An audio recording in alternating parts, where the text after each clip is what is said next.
प्रणाम मिथिला। अहाँ सबके समक्ष एगो भगवती गीत लऽ कऽ उपस्थित छी। केहन लागत से जरूर बताएब। लाल चरण अछि तोर है जननी, लाल चरण अछि तोर, लाल चरण अछि तोर है जननी, लाल चरण अछि तोर।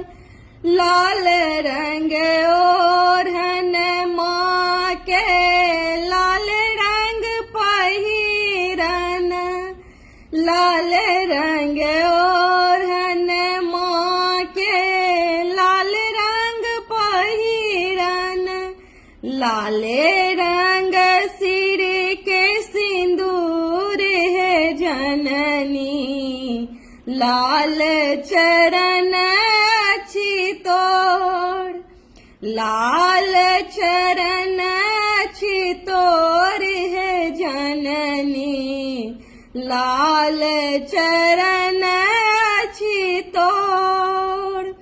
लाल रंग महाफा, लाल रंग ओहरिया, लाल रंग महाफा, लाल रंग ओहरिया, लाल रंग बनल चहुओर है जननी, लाल चरण अछि तोर, लाल चरण अछि तोर है जननी, लाल चरण अछि तोर।